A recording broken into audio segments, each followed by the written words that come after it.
मैं तुझसे गजबनाक क्यों हुआ है मेरा गुलाम, तू मेरा गुलाम है, मेरा सहाबी है, मगर सुन सुन, मैं तुझे देखता था, बार बार मुस्कुरा पड़ता था, तो गलत सोच कर जो है तूने एक बाल जो तेरी दाढ़ी पर जो है उगा था, उस एक बाल को तूने उसे कटवा दिया, कुतरवा दिया है मेरा सहाबी गुलाम। याद रख, मैं तुझे देखकर मुस्कुराता था, तू ये सोचता था, मगर सुन, तेरे चेहरे पर खुदा की कुदरत के लिहाज से एक बाल उगा था, वो एक बाल उगा था, वो एक बाल खुदा का नूर था।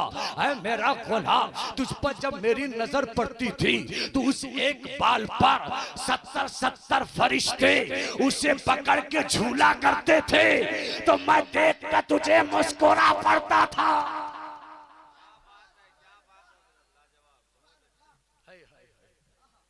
मेरा गुलाम, ऐ मेरे भाई, 1 रुपये की कीमत क्या जानो।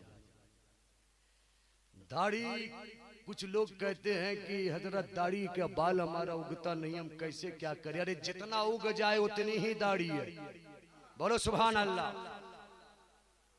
एक बाल में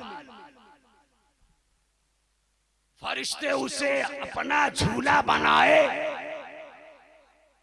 मेरे आका एक बाल देखकर रहमत की मुस्कान उसकी तरफ निछावर करे।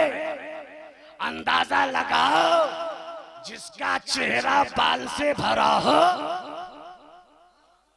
हाय उसे देखकर मुस्तफा किस कदर खुश होते होंगे। कुछ लोगों के हालात मिजाज ये बन गए, मेरी बहनों का मिजाज ये बन गया है, बहुत सारे आजकल यूट्यूब वगैरह के जरिए, नेट के जरिए से आता है, जो अल्लाह वाली रसूल वाली, अल्लाह उसके रसूल वाली होगी, दाढ़ी से कभी बगावत नहीं करेगी।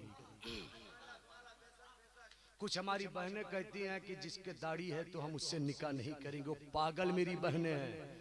और ऐसा कहने वाली पर अगर इहानत की नीयत से कहा है तो वो काफिर हो गई। सुन लो, अगर किसी ने दाढ़ी को तौहीन के नियत से, इहानत की नियत से, बायकाट करने की नियत की, इस्लाम से खारिज हो गई।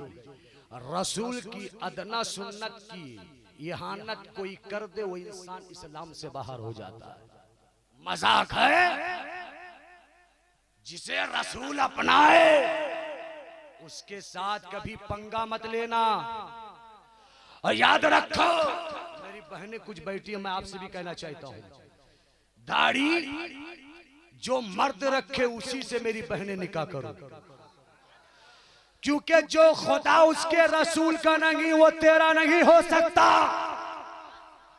जो खुदा के अहकामात पे चले, जो रसूल की बातों को माने, जो रसूल की सुन्नत पे अमल करे, यकीनन वो तेरी खुशी को सबसे पहले पूरा करेगा, तेरे हुकूक को जानेगा, तेरी खुशी को पहले अव्वल दर्जा रखेगा। इसलिए याद रखो, एक फार्मूला ले लो, एक तजर्बा देकर जा रहा हूँ, जो रसूल के अहकामात को पामाल करे, खुदा के अहकामात को पामाल करे, वो जितना तुमसे मोहब्बत का दावा करे वो तुम्हारा महबूब नहीं हो सकता। इसलिए अरे जो खुदा उसके रसूल को नाराज करे वो तुझे क्या प्यार दे सकता है? नहीं दे सकता। गलत। वो 2 दिन का प्यार है, बिखर जाएगा, टूट जाएगा, ऐसा टूटेगा कभी फिर कोई सहारा नहीं देगा। आपको एक बात बताऊं, कब खत्म करूंगा थोड़ा सा बता दीजिए, इशारा कर दीजिए। अब देखिए मेरी तरफ, देखो बाबू, कसमुद्दीन बाबू, अब मेरी तरफ तवज्जो। आपके चेहरे पे दाढ़ी माशाअल्लाह, बैठिए, तशरीफ रखिए। मैं मुकर्रिर हूँ, सारी दुनिया जानती है, मगर आज मैं मुकर्रिर बतौर मुस्लिम आपकी इस्लाह करने बैठा हूँ, आपकी इस्लाह करने बैठा हूँ। ये जो दाढ़ी हमारे चेहरे पर, हम लोग क्या खूबसूरत नहीं लगते क्या? आप एक बात बताओ, जंगल में जो शेर होता है, एक है बबर शेर, तवज्जो, एक है बबर शेर। जो बबर शेर होता है उसके चेहरे पे दाढ़ी होती है? अरे जरा बोलो ना यार। बबर शेर के चेहरे पर दाढ़ी होती है, पूरा घनी घनी दाढ़ी होती है, उसी को हम बबर शेर कहते हैं। हर एक को शेर बोलते हैं, मगर जिसके चेहरे पर दाढ़ी होती है उसी को क्या बोलते हैं? बबर शेर। और हर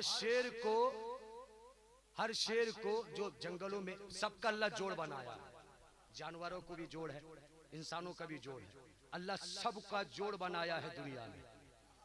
मगर जो शेरनी होती है वो किससे, जो जंगलों में शादी ब्याह करती है, आप बताइए उनका जो रस्म रिवाज जानवरों का होता है। शेर तो बहुत है, जंगलों में शेर बहुत है, मगर शेरनी उसी के पास जाती है, उसी को अपना हस्बैंड बनाती है, जिसके चेहरे पर दाढ़ी होती है, जिसको बबर शेर कहा जाता है।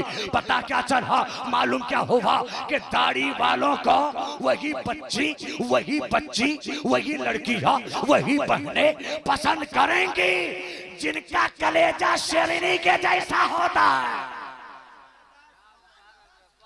शेरनी बबर शेर को पसंद करे और मेरी वो बहनें दाढ़ी वालों को जो पसंद करे तो समझ लेना वही बहनें शेरनी है। जो दाढ़ी से बगावत करे समझ लेना वो इस्लाम की दुश्मन है।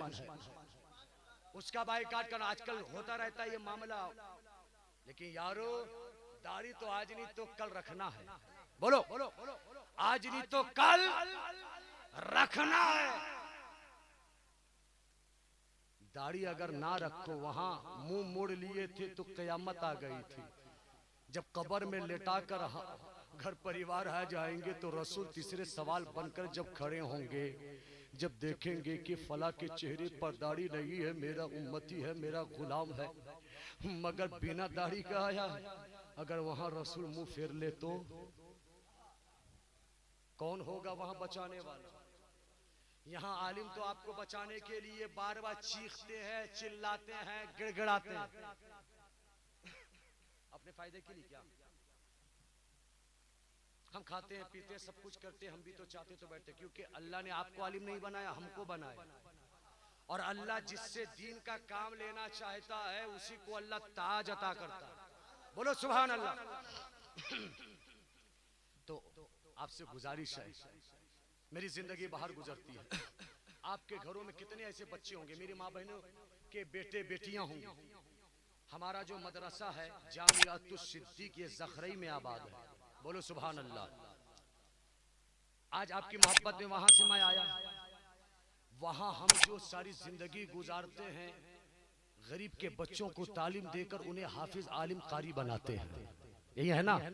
मगर मेरे कादरिया के होनहार दोस्तों, नौजवानों, भाइयों, अगर तुम हाफिज नहीं बन सके, कारी नहीं बन सके, कम से कम अपने छोटे भाई को तो बना दो।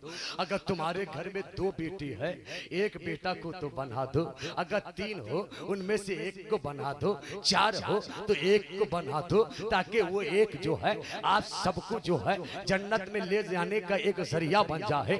आप भी जाहिल रहे, आपका भाई भी जाहिल रहे, खानदान अनपढ़ रहे। बताओ कि खानदान की रखवाली कौन करेगा, रहनुमाई कौन करेगा? अरे कितना अच्छा होता एक भाई बात की लाठी बना रहे, एक बेटा बाप बनकर रोजी रोजगार करे, कोई बात नहीं। मगर आपके निचले वाला जो एक भाई है और एक बहने हैं, अल्हम्दुलिल्लाह जामियातुस सिद्दीक में वहाँ लड़के भी हैं, वहाँ लड़कियों का भी मदरसा है। मुकम्मल तौर से खाने पीने के साथ, रहन सहन के साथ, मुकम्मल निजाम के साथ तालीम दी जाती है।